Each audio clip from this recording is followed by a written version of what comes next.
ప్రభుత్వం ఆధ్వర్యంలో రేషన్ షాపుల ద్వారా నిత్యావసర సరుకుల పంపిణీ పునఃప్రారంభం కార్యక్రమాన్ని ప్రారంభించిన వేమూరు శాసనసభ్యులు నక్కా ఆనంద్ బాబు. ఈ సందర్భంగా ఆయన మాట్లాడుతూ వేమూరులోని రేషన్ షాపులలో దివ్యాంగులకు, వృద్ధులకు ఇంటికి వెళ్లి రేషన్ సరుకులు అందించారు. ప్రతి నెల 1వ తేదీ నుండి 15వ తేదీ వరకు రేషన్ షాపుల ద్వారా నిత్యావసర సరుకులు అందుబాటులో ఉంటాయి.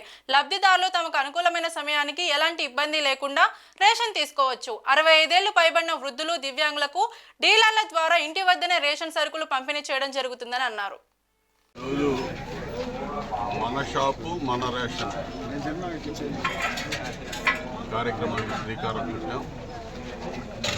గతంలో అమల్లో ఉన్నటువంటి వ్యవస్థని జగన్మోహన్ రెడ్డి అధికారంలోకి వచ్చినాక ఈ రేషన్ పంపిణీ వ్యవస్థ అంతా కూడా అస్తవ్యస్తం చేశారు. వాళ్ళ పార్టీ కార్యకర్తల దోపిడీకి, వాళ్ళ ప్రధానమైన నాయకుల దోపిడీకి ఇంటింటికి వాహనాల్లో సరుకుల పంపిణీ, రేషన్ పంపిణీ అని చెప్పి ఒక పథకాన్ని తీసుకొచ్చి చాలా ఇబ్బందులు పెట్టినటువంటి పరిస్థితి. ఎవరైతే లబ్ధిదారులు ఉన్నారో ఆ పథకం వల్ల చాలా ఇబ్బందులు పడ్డారు. ముఖ్యంగా ఇళ్ల దగ్గరికి వాహనంలో రేషన్ తీసుకెళ్ళినప్పుడు లబ్ధిదారులు ఇళ్ల దగ్గరికి లేకుండా పోవటం, వారేదో పనుల నిమిత్తం పనికి వెళ్ళటం లేకపోతే ఊరెళ్ళటం జరిగితే వారికి సంబంధించి వారికి రావాల్సినటువంటి రేషన్ని వీళ్ళు బ్లాక్ మార్కెట్లో అమ్ముకున్నటువంటి పరిస్థితి. వాహనాల కొనుగోలు కోసం కోట్లాది రూపాయలు ప్రభుత్వ పెద్దలు మెక్కేసినటువంటి పరిస్థితి. ఇవన్నీ కూడా దోపిడీ తప్ప ఇంకోటి లేదు.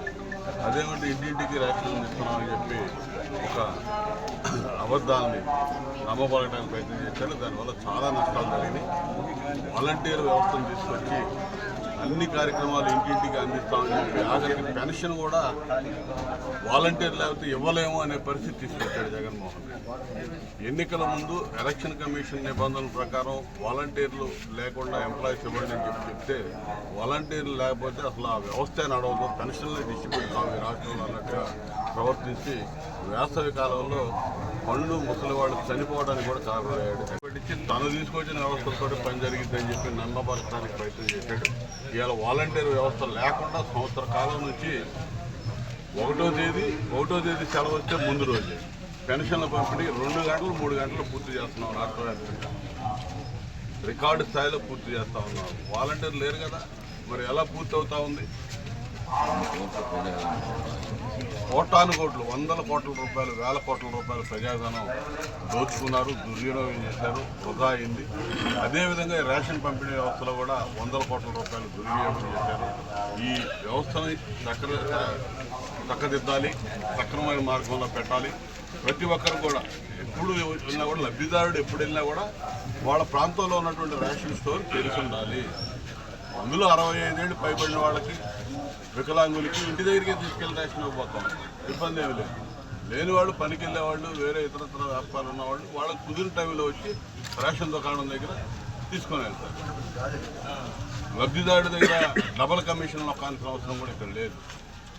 ఇట్లా దోపిడీ అనేది దాన్ని మొత్తం పంచుకునే విధానంలో తీసుకొచ్చినటువంటి వ్యవస్థ గతంలో వ్యవస్థ జగన్మోహన్ రెడ్డి దాన్ని తీసేసి ఈరోజు చంద్రబాబు నాయుడు గారి నాయకత్వంలో కూటమి ప్రభుత్వం ఇవాళ వ్యవస్థని, పాత వ్యవస్థ మళ్ళా పునరుద్ధరించి దానిలో ఇంకా మేలు చేకూర్చే పనులు ఎక్కడ కూడా పారదర్శకత పాటిస్తూ ప్రజలకి, లబ్ధిదారులకి ఈ రేషన్ సక్రమంగా అందే విధంగా చర్యలు తీసుకోవడానికి శ్రీకారం చుట్టి ఈరోజు రాష్ట్ర వ్యాప్తంగా రేషన్ దుకాణాల్లో లబ్ధిదారులకి రేషన్ పంపిణీ చేయడం జరిగింది.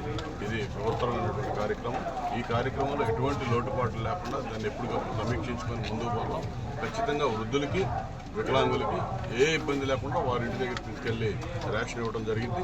మిగిలిన లబ్ధిదారులు వారికి వీలైన టైంలో, వాళ్ళకి అనుకూలమైన టైంలో వచ్చి రేషన్ దుకాణంలో వాళ్ళకి కావాల్సినటువంటి వాళ్ళకి అందుబాటులో ఉన్న సరుకులు తీసుకెళ్ళడానికి ఈ చర్య ఎంతగానో ఉపక్రమించిందని చెప్పి ఈ సందర్భంగా తెలియజేస్తుంది.